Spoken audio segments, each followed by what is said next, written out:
500 ಕೋಳಿ ಸಾಕು ಮಾಡಿದ್ರೆ ಒಂದು 2 ರಿಂದ 3 ಲಕ್ಷ ಇನ್ಕಮ್ ಬರುತ್ತೆ. 1 kg ನಾವು ಯಾವುದೇ ನಾವು ಧಾನ್ಯ ಹಾಕಿರೆ ಅಂದರೆ ಜೋಳ ಹಾಕ್ಬೋದು, ರಾಗಿ ಹಾಕ್ಬೋದು, ಹುರುಳಿ ಹಾಕ್ಬೋದು, ಯಾವ್ದಾರು ಹಾಕ್ಬೋದು. ಮೆಕ್ಕೆಜೋಳ 1 ಕ್ವಿಂಟಾಲು 2200 ರೂಪಾಯಿ ಇದೆ. ಇದು ಮೊಳಕೆ ಬಂದಾಗ ನಾವು ಮತ್ತೆ ಟ್ರೈಗೆ ಶಿಫ್ಟ್ ಮಾಡಿ ಈ ಸ್ಟ್ಯಾಂಡಿಗೆ ಇಡ್ತಾ ಇದ್ದೀವಿ. ಇದು 4ನೇ ದಿನದ ಸೀಡ್ ಬೆಳವಣಿಗೆ ಆಗಿರೋದು. ಈ ಬೇರನ್ನ ಕೋಳಿಗಳು ಮತ್ತು ಕಾಳನ್ನ ತುಂಬ ತಿಂತವೆ, ಅದಕ್ಕೆ ಪ್ರೋಟೀನ್ ಜಾಸ್ತಿ ಇರುತ್ತೆ. ಕುರಿ, ಹಸು, ಮೇಕೆ ಇಂಥವರಿಗೆ ತುಂಬ ಉಪಯುಕ್ತವಾಗಿರುತ್ತೆ. ನೋಡಿ, ಇದು ಈ ಮೇವನ್ನು ಎಷ್ಟು ಇಷ್ಟಪಟ್ಟು ತಿಂತವೆ. ಇದೇ ನಾವು ಬೂಸ ಹಾಕಿ ನಿಂಗೆ ತಿನ್ನಲ್ಲ. ಈ ಮೇವು ಹಾಕ್ತೇನೆ ಅಂತ ಕೋಳಿಗಳು ತುಂಬ ಆರೋಗ್ಯವಾಗಿದೆ. ನಮ್ಮ ಕೋಳಿಗಳೆಲ್ಲ ಒಂದಿನದ ಮರಿನ ತಂದು ಈ ಬ್ರೂಡಿಂಗ್ ಅಂತ ನಾವು ಬಿಡ್ತೀವಿ. ಇಲ್ಲಿ ಇದು ಬಿಟ್ಟಾಗ 1000 ಕೋಳಿನ 21 ದಿನ ನಾವು ಇದಕ್ಕೆ ಈಟ್ ಕೊಡ್ತೀವಿ. ಬೂಸಕ್ಕೂ ನಾವು ಹೈಡ್ರೋಪೋನಿಕ್ಕಿಂದ ಬೆಳೀತಕ್ಕಂಥ ಮೇವು ಆಹಾರಕ್ಕೂ ಎಷ್ಟು ವ್ಯತ್ಯಾಸ ಅಂದರೆ 1:5 ಟೈಮ್ ನಮಗೆ ದುಡ್ಡು ಉಳಿತಾಯ ಆಗುತ್ತೆ.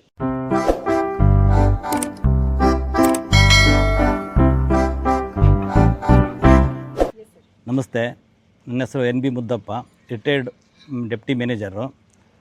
ಈಗ ನಾವು ಅಗ್ರಿಕಲ್ಚರಲ್ಲಿ ತುಂಬ ತೊಡಗಿದ್ದೀವಿ. ಅದ್ರ ಜೊತೆಲೇ ನಾವು ಕೋಳಿ ಸಾಕಾಣಿಕೆಗೆ ತುಂಬ ಒಲವು. ನಮ್ಮ ಅಳಿಯ ನಾವು ಸೇರಿ ಮಾಡೋಣ ಅಂತಂದು ಕೋಳಿ ಸಾಕಾಣಿಕೆಗೆ ಒತ್ತು ಕೊಟ್ಟರು. ಕೋಳಿ ಮೊದಲು ಸಾಕಾಣಿಕೆ ಮಾಡಬೇಕಾದ್ರೆ ತುಂಬ ಎಕ್ಸ್ಪೆನ್ಸ್ ಬರೋದು ನಮಗೆ. ಅದಕ್ಕೆ ಬೂಸ ಕೊಡಬೇಕಾದ್ರೆ ಒಂದು ಮಿನಿಮಮ್ ಒಂದು 500 ಕೋಳಿ ಸಾಕಬೇಕು ಅಂದರೆ ದಿನಕ್ಕೆ ಒಂದು 20-25 kg ನಾವು ಮೇವು ಇದನ್ನು ಬೂಸ ಕೊಡಬೇಕಾಯ್ತು. ಬೂಸದ್ದು ಕಾಸ್ಟ್ ಜಾಸ್ತಿ ಇತ್ತು. ಒಂದು ಸರಿ ಕೋಳಿ 500 ಕೋಳಿ ಸಾಕು ಮಾಡಿದ್ರೆ ಒಂದು 2 ರಿಂದ 3 ಲಕ್ಷ ಇನ್ಕಮ್ ಬರೋದು. ಖರ್ಚು ಎಕ್ಸ್ಪೆನ್ಸ್ ಎಷ್ಟು ಬರೋದು ಅಂದರೆ ಅದರ ಅರ್ಧದಷ್ಟು ಎಕ್ಸ್ಪೆನ್ಸ್ ಬರೋದು. ಇದನ್ನು ನಾನು ಯೂಟ್ಯೂಬಲ್ಲಿ ನಾನು ಸರ್ಚ್ ಮಾಡ್ತಿರ್ಬೇಕಾದ್ರೆ ನನಗೆ ತುಂಬ ಇಷ್ಟ ಆಯಿತು. ಈ ಹೈಡ್ರೋಪೋನಿಕ್ನಿಂದ ಹಸಿ ಮೇವನ್ನು ಬೆಳೆದು ಕೋಳಿಗಳಿಗೆ, ಹಸುಗಳಿಗೆ, ಮೇಕೆಗಳಿಗೆ, ಕುರಿಗಳಿಗೆ ಅಂದರೆ ಹೈನುಗಾರಿಕೆ ಏನು ನಾವು ಮಾಡ್ತೀವಿ ಅದಕ್ಕೆ ಕೊಟ್ಟರೆ ತುಂಬ ಇದು ಅನುಕೂಲ ಅಂತ ಅನ್ನಿಸ್ದಾಗ ಹೈಡ್ರೋಗ್ರೀನ್ ಅಗ್ರಿ ಸೊಲ್ಯೂಷನ್ ಅನ್ನೋ ಯೂಟ್ಯೂಬ್ನಲ್ಲಿ ಸರ್ಚ್ ಮಾಡಿದಾಗ ನನಗೆ ಮಾಹಿತಿ ಸಿಕ್ತು. 20 ದಿವಸ ಆಗಿರ್ಬೋದು ಅಷ್ಟೇ ನಾವು ಸ್ಟಾರ್ಟ್ ಮಾಡಿ. ಇದು ಇನ್ಸ್ಟಾಲ್ ಮಾಡಿ 1 ತಿಂಗಳಾಗಿತ್ತು. ನಮ್ಮದು ದಿನ ಬೇರೆ ಪ್ರಿಪ್ರೇಷನ್ ಎಲ್ಲ ಇತ್ತು. ಆ ಪ್ರಿಪ್ರೇಷನ್ ಮುಗಿಸಿದ ಸ್ಟಾರ್ಟ್ ಮಾಡೋಣ ಅಂದ್ಕೊಂಡು ಮಾಡಿದ್ವಿ. ಈಗ ಒಂದು ದಿನಕ್ಕೆ ನಮಗೆ 4 ಕ್ರೇಟ ಏನೋ ಮಾಡ್ತಾಯಿದ್ದಾರೆ ನಮ್ಮ ಮಳಿಯವರು. ಅವರು ನನಗೆ 7 kg ಬರಬೇಕು ಅಂತ ಹೇಳಿದರು ಕಂಪ್ನಿಯವರು. ಬಟ್ ಅದು 7 kg ಕೋಳಿಗಳಿಗೆ ಆಗೋಲ್ಲ. ಕೋಳಿಗಳು ಸರಿಯಾಗಿ ತಿನ್ನಲ್ಲ. ಯಾಕೆಂದರೆ ಅದು ಹುಲ್ಲಾಗಿ ಬಲ್ತ್ಬಿಟ್ಟಿರುತ್ತೆ. ಅದು ಎಳೆದಿರಲ್ಲ. ಬೇರು ಜಾಸ್ತಿ ಬಂದಾಗ ಕೋಳಿಗಳು ತುಂಬ ಇಷ್ಟಪಟ್ಟು ತಿಂತವೆ.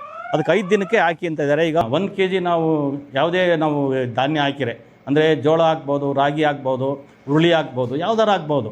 ಬಟ್ ನಾವೀಗ ಇದು ಮೆಕ್ಕೆಜೋಳನ ಯೂಸ್ ಮಾಡ್ತಾಯಿದ್ದೀವಿ. ಮುಂದೆ ಇನ್ ಫ್ಯೂಚರ್ಸ್ ನಮಗೆ ನೋಡ್ಕೊಂಡು ಅದಕ್ಕೆ ಮಿಕ್ಸ್ ಮಾಡಿ ಯಾವುದು ಪ್ರೋಟೀನು, ಯಾವುದು ಕೋಳಿಗೆ ಯಾವುದು ಅನುಕೂಲ ಇರುತ್ತೆ ಅದು ಗ್ರೋತಿಗೆ ಅದ್ರ ತಕ್ಕನಾಗಿ ನಮ್ಮ ಕಾಳುಗಳನ್ನ ಮಿಕ್ಸ್ ಮಾಡಿ ಹಾಕಿದರೆ ಇನ್ನೂ ವೇಟೇಜ್ ಜಾಸ್ತಿ ಬರುತ್ತೆ ಅಂತ ನನ್ನ ಎಕ್ಸ್ಪೀರಿಯೆನ್ಸು. ಒಳ್ಳೆಯ ಮೆಕ್ಕೆಜೋಳನ ನಾವು ಸೆಲೆಕ್ಷನ್ ಮಾಡ್ಕೋಬೇಕು. ಯಾಕೆಂದರೆ ಅದು ಪ್ರತಿಯೊಂದು ಕಾಳು ಮೊಳಕೆ ಬರಬೇಕು. ನಮಗೆ ಮೊಳಕೆ ಬಂದ್ರೇ ಅದು ಉತ್ಕೃಷ್ಟವಾದ ಬೀಜ ಅಂತ ತಿಳ್ಕೋಬೇಕು ನಾವು. ಅದನ್ನು ಬಿಸಿಲಲ್ಲಿ ಚೆನ್ನಾಗಿ ಒಣಗಿಸಿ ಈಗ ಟ್ರೈಯಲ್ಲಿ ನೀರಲ್ಲಿ ಹಾಕಿ 24 ಅವರ್ಸು ಅದನ್ನು ಬಿಡಬೇಕು ನೀರೊಳಗಡೆ. ಅದರ ನೆಕ್ಸ್ಟ್ ದಿನ ಆ ನೀರಿಂದ ತೆಗೆದು ಚೀಲದಲ್ಲಿ ಹಾಕಿ ಮೊಳಕೆ ಬರೆಸ್ಬೇಕು. ನೋಡಿ, ಈ ಥರ ಟ್ರೈಗಿಂದ ಹಾಕಿ ಕ್ಲೀನ್ ಮಾಡಿದ ಮೇಲೆ ಈ ಥರ ನೆನೆಸಿದ್ದೀವಿ. 24 ಗಂಟೆ ಈ ನೀರೊಳಗೆ ನೆಂದಿದೆ. ಅನಂತರ ನಾವು ಇದನ್ನು ಚೀಲಕ್ಕೆ ಹಾಕ್ತೀವಿ. ಚೀಲಕ್ಕೆ ಹಾಕಿ ಮತ್ತೆ ಒಂದು 10-15 ಗಂಟೆನೋ 18 ಗಂಟೆನೋ ಬಿಡ್ತೀವಿ. ಮತ್ತೆ ಅಲ್ಲಿ ಮೊಳಕೆ ಬರೋಕ್ಕೆ ಸ್ಟಾರ್ಟ್ ಆಗುತ್ತೆ. ಆ ಮೊಳಕೆ ಬಂದ ಬೀಜನ ನಾವು ಟ್ರೈಗೆ ಶಿಫ್ಟ್ ಮಾಡ್ತೀವಿ. ಇದು ಮೊಳಕೆ ಬಂದಾಗ ನಾವು ಮತ್ತೆ ಟ್ರೈಗೆ ಶಿಫ್ಟ್ ಮಾಡಿ ಈ ಸ್ಟ್ಯಾಂಡಿಗೆ ಇಡ್ತಾ ಇದ್ದೀವಿ. ಇದು ಮೊದಲನೇ ದಿನದ ಟ್ರೈಗಳು. ಇದು 2ನೇ ದಿನದ ಟ್ರೈ. ಅದು 3ನೇ ದಿನದ ಟ್ರೈ. ಇದು 4ನೇ ದಿನದ ಟ್ರೈ. ನೆಕ್ಸ್ಟು ಹಿಂಗೆ ಚೈನ್ ಪ್ರಕಾರ ಹೋಗುತ್ತೆ. ಅದು ನೆಕ್ಸ್ಟು ಇವತ್ತು ಹಾಕಿರೋ ಮೊಳಕೆ ಅಲ್ಲಿಗೆ ಬರುತ್ತೆ. ಇದು ಶಿಫ್ಟ್ ಆಗುತ್ತೆ ಒಂದು ಕಡೆಯಿಂದ ಒಂದು ಕಡೆಗೆ. 5ನೇ ದಿನಕ್ಕೆ ನಾವು ಕೋಳಿಗೆ ಕೊಡಬೇಕು. ಮೆಕ್ಕೆಜೋಳ 1 ಕ್ವಿಂಟಾಲು 2200 ರೂಪಾಯಿ ಇದೆ. ಅಲ್ಲಿಗೆ 50 kg ಬ್ಯಾಗ್ಗೆ 2500. ಅದು ದಿನ 15 kg ಮಿನಿಮಮ್ ಕೊಡಬೇಕು ನಾವು.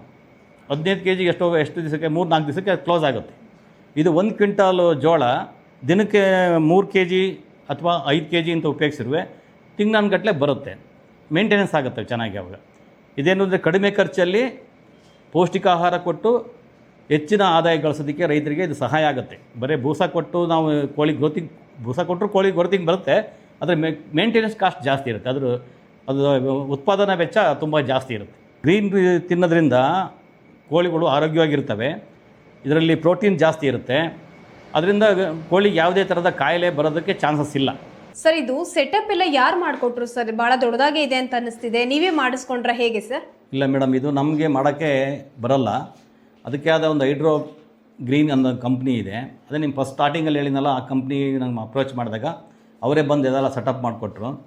ಈಗ 1000 ಕೋಳಿಗೆ ಇದೊಂದು 37,000 38,000 ರೂಪಾಯಿನ ವರ್ತಾಗುತ್ತೆ ಅಂದರು.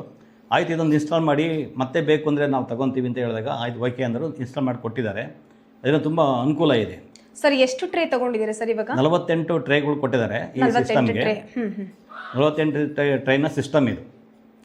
ಸರ್ ಹಾಗಿದ್ರೆ ಇದಕ್ಕೆ ಔಷಧಿ ಏನಾದರೂ ಹೊಡಿಬೇಕು? ಯಾಕಂದ್ರೆ ಈಗ ಗಿಡಗಳು ಬೆಳೆಯೋ ಥರ ಇದೆ, ಇದು ಔಷಧಿ ಏನಾದರೂ ಹೊಡಿತಿದ್ದೀರಾ ಹೇಗೆ ಸರ್? ಔಷಧಿ ಅನ್ನೋದು ಯಾವುದೇ ಕೆಮಿಕಲ್ ಇದಕ್ಕೆ ಮಿಕ್ಸ್ ಮಾಡಂಗಿಲ್ಲ ಮೇಡಮ್. ಇದು ಹಂಗಿದ್ರೆ ಇದು pure organic sir? Pure organic ಮತ್ತು ನ್ಯಾಚುರಲ್ ಆಗಿ ಬರ್ತಕ್ಕಂಥ ಒಂದು ಸೀಡ್ಸ್ ಇದು. ಈಗ ಭೂಮಿ ಬಿತ್ತನೆ ಮಾಡಿದಾಗ ಮಣ್ಣಿಂದ ಮೊಳಕೆಯಾಗಿ ಬರುತ್ತೋ ಆಗ ನೀರಲ್ಲಿ ಇದು ಮೊಳಕೆ ಬರುತ್ತೆ ಮತ್ತು ಬೆಳೆಯುತ್ತೆ. ಮಣ್ಣಲ್ಲಿ ಏನಂತಂದರೆ ಅದು ಫಸಲು ಕೊಡೋದಕ್ಕೆ ಮಣ್ಣು ಬೇಕು. ಇದು ನಾವು ಮೇಯಿಸೋಗೋಸ್ಕರ ಮಣ್ಣು ಬೇಕಾಗಿಲ್ಲ, ನೀರಲ್ಲೇ ಬೆಳೆಯೋದ್ರಿಂದ ಅದನ್ನು 7 ಡೇಸ್ಗೆ ನಾವು ಉಪಯೋಗಿಸೋದ್ರಿಂದ ಇದು ತುಂಬ ಅನುಕೂಲ ಆಯಿತು. ಇದು 4ನೇ ದಿನದ ಸೀಡ್ ಬೆಳವಣಿಗೆ ಆಗಿರೋದು. ಈ ಥರ ಬೇರು ಬರುತ್ತೆ ಅದಕ್ಕೆ. ಈ ಬೇರನ್ನ ಕೋಳಿಗಳು ಮತ್ತು ಕಾಳನ್ನ ತುಂಬ ತಿಂತವೆ, ಅದಕ್ಕೆ ಪ್ರೋಟೀನ್ ಜಾಸ್ತಿ ಇರುತ್ತೆ. ಮತ್ತು ಈ ಹುಲ್ಲಲ್ಲೂ ಪ್ರೋಟೀನ್ಸ್ ಇರುತ್ತೆ. ಇದು ಅನುಕೂಲ, ಒಳ್ಳೆ ಫುಡ್ ಇದು. ನೀರು ಹಾಕೋದೆಲ್ಲ ಹೇಗೆ?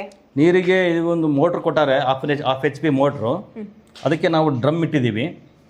ನಮ್ಮದು ಮೇಲ್ಗಡೆ ದೊಡ್ಡ ಡ್ರಮ್ ಇರೋದ್ರಿಂದ ಇಲ್ಲಿ ಲಿಫ್ಟ್ ಮಾಡ್ಕೊತೀವಿ ನಾವು. ದೊಡ್ಡ ಡ್ರಮ್ ಏನು ಇಟ್ಟಿಲ್ಲ, ಇದು ಸಾಕು, ಸಫಿಷಿಯೆಂಟ್ ಆಗುತ್ತೆ.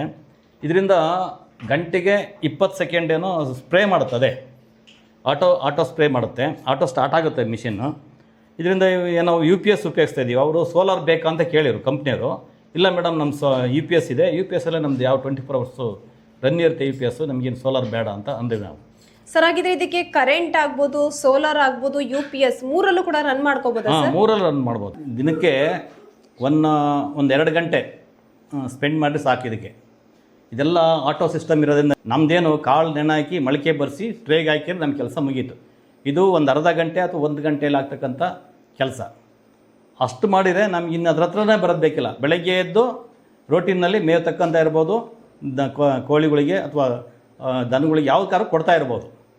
ಅಷ್ಟೇ ಕೆಲಸ ನಾವು ಮಾಡಬೇಕಾದ್ರೆ ಅದಕ್ಕೆ ಆ ಲೇಬರ್ಸ್ ಅನ್ನೋದು ಪ್ರಶ್ನೆನೇ ಬರಲ್ಲ. ಹೆಣ್ಮಕ್ಳು ಸಹ ಬೇಕಾದ್ರೆ ಬಿಡುವಿನ ಸಮಯದಲ್ಲಿ ಇದನ್ನು ಅವರು ರನ್ ಮಾಡ್ಬೋದು ಈ ಸಿಸ್ಟಮ್ನ. ಅವ್ರಿಗೇನು ಅಂತ ಕಷ್ಟ ಆಗನ್ಸಲ್ಲ. ಕುರಿ, ಹಸು, ಮೇಕೆ ಇಂಥವರಿಗೆ ತುಂಬ ಉಪಯುಕ್ತವಾಗಿರುತ್ತೆ. ಯಾಕೆಂದರೆ ಹಸು ಸಾಕಾಣಿಕೆ ಮಾಡಿದರೆ ಮೇವು ತರೋದು ಅದ್ರದ್ದು ದೊಡ್ಡ ಸಮಸ್ಯೆ ಇರುತ್ತೆ. ಆಚೆ ಬಿಡಬೇಕು, ಮೇವು ತರಬೇಕು ಅನ್ನೋದೆಲ್ಲ ಸಮಸ್ಯೆ ಇರುತ್ತೆ. ಮೇಕೆಗೂ ಅಷ್ಟೇ ಶೆಡ್ ಒಳಗಡೆ ಅವನ್ನೆಲ್ಲ ಈ ಮೇವನ್ನ ಬೆಳೆದು ಮಾಡ್ಬೋದು. ಹೈಡ್ರೋಪೋನಿಕ್ ನಾವು ಅಳವಡಿಸ್ಕೊಂಡಾಗಿಂದ ನಮಗೆ ಸಮಸ್ಯೆಗಳು ಕಡಿಮೆ ಆಯಿತು. ಇದರಿಂದ ತುಂಬ ಉಪಯೋಗ ಇದೆ ಹೊರತು ಅನಾನುಕೂಲ ಅಂತೂ ಯಾವುದೇ ಕಾರಣಕ್ಕೂ ಇಲ್ಲ. ಇದಕ್ಕೆ ಕಡಿಮೆ ಜಾಗ ಬೇಕು, ಕಡಿಮೆ ಸಮಯ ಬೇಕಷ್ಟೇ. ಈ ಮನೇಲಿ ಅಡುಗೆ ಮಾಡ್ಬೇಕಾದ್ರೆ ಮೊಳಕೆ ಕಟ್ತಾರಲ್ಲ, ಹುಳ್ಳಿಕಾಳು ಕಾಳುಗಳು ಮೊಳಕೆ ಬರೆಸ್ತಾರಲ್ಲ, ಹೆಸರು ಕಾಳು ಹುಳ್ಳಿಕಾಳಿಗೆ, ಅದೇ ಥರ ಅದೇ ಸಿಸ್ಟಮ್. ಆ ಹುಳ್ಳಿಕಾಳು, ಹೆಸರು ಕಾಳು ಅದನ್ನು ಹಾಕಿ ಮೊಳಕೆ ಬರೆಸ್ಬೋದು. ಈ ಒಂದು ಧನಿಯಾ ಬೀಜನೂ ಸಹ ನಾವಿಲ್ಲಿ ಮೊಳಕೆ ಬರೆಸ್ಬೋದು. ಕೋಳಿಗೆ ಯಾವುದು, ದನಗಳಿಗೆ ಯಾವ್ಯಾವುದು ಉತ್ಕೃಷ್ಟವಾದ ಬೀಜ ಸಿಗುತ್ತೋ ಅದನ್ನೆಲ್ಲ ಬೆಳಿಬೋದು. ಎಲ್ಲ ರೈತರು ಅಳವಡಿಸ್ಕೊಂಡ್ರೆ ಖರ್ಚು ಕಡಿಮೆ ಆಗುತ್ತೆ, ಆದಾಯ ಜಾಸ್ತಿ ಬರುತ್ತೆ. ಯಾವುದೇ ಕೆಮಿಕಲ್ ಇದಕ್ಕೆ ಸ್ಪ್ರೇ ಮಾಡಲ್ಲ ನಾವು.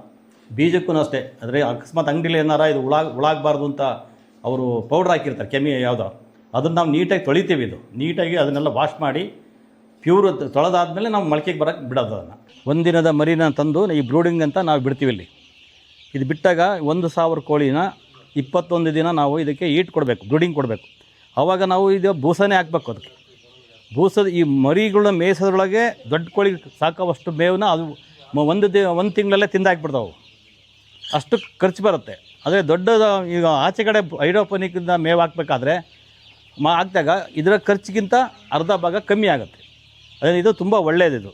ಈ ಮರಿಗಳು ನೋಡಿ ಗ್ರೋತಿಂಗಿಗಾಗಿ ನಾವು ಇದೆಲ್ಲ ಫುಡ್ಡಿಂದು, ನೀರಿಂದು ಎಲ್ಲ ಇಟ್ಟಿದ್ದೀವಿ. 5 ದಿನಕ್ಕೆ 6 ದಿನಕ್ಕೆ ಒಂದು ಚೀಲ ತಿಂದಾಕ್ಬಿಡ್ತಾವಲ್ಲ, 2,500 ರೂಪಾಯಿ ದುಡ್ಡು ಹೋಗ್ಬಿಡುತ್ತೆ.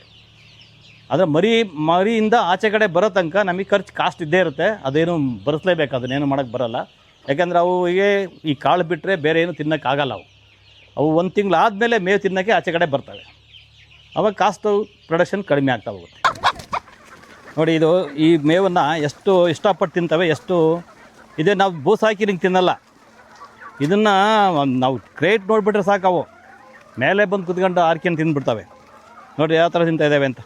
10 ನಿಮಿಷಕ್ಕಿರಲ್ಲ, ಇದು ಎಲ್ಲ ಖಾಲಿ ಆಗೋಗುತ್ತೆ. ಅದರಿಂದ ಈ ಥರ ಮಾಡೋದು ತುಂಬ ಒಳ್ಳೆಯದು. ಈಗ ಈ ಮೇವು ಹಾಕ್ತೇನೆ ಅಂತ ಕೋಳಿಗಳು ತುಂಬ ಆರೋಗ್ಯವಾಗಿದೆ. ನಮ್ಮ ಕೋಳಿಗಳೆಲ್ಲ 1 ದಿನದ ಮರಿಗಳು ತಂದು ನಾವು ಸಾಕಾಣಿಕೆ ಮಾಡಬೇಕಾದ್ರೆ ಹೈಡ್ರೋಪೋನಿಕ್ ಮೇವು ಅವು ತಿನ್ನೋಕ್ಕೆ ಬರೋಲ್ಲ. ಅದರಿಂದ ನಾವು ಬೂಸ ತರ್ತೀವಿ. 1 ಚೀಲ 50 kg ಬ್ಯಾಗು 2,500 ರೂಪಾಯಿ, 2,300 ರೂಪಾಯಿ ಎಲ್ಲ ಇದೆ. 5 ಚಿಲ್ಕೆ ಇದು 12,000 ರೂಪಾಯಿ ಆಗಿದೆ ಇದಕ್ಕೆ. ಮೊಟ್ಟೆಗೆ ಬರ್ತಕ್ಕಂಥ ಕೋಳಿ ಇದೇ ಫೀಡ್ ಕೊಡ್ಬೋದು, ಅದ್ರ ಕಾಸ್ಟ್ ಜಾಸ್ತಿ. 10 ಚಿಲ್ಲರ ಜೋಳ ತಂದ್ರೆ ಎಷ್ಟು ದಿವಸ ಆಗುತ್ತೆ? 6 ತಿಂಗಳು ಮೇಯಿಸ್ಬೋದು ಕನಿಷ್ಠ ಅಂದರೆ. ಬೂಸಕ್ಕೂ ನಾವು ಹೈಡ್ರೋಪೋನಿಕ್ಕಿಂದ ಬೆಳೀತಕ್ಕಂಥ ಆಹಾರಕ್ಕೂ ಎಷ್ಟು ವ್ಯತ್ಯಾಸ ಅಂದರೆ 1:5 ಟೈಮ್ ನಮಗೆ ದುಡ್ಡು ಉಳಿತಾಯ ಆಗುತ್ತೆ.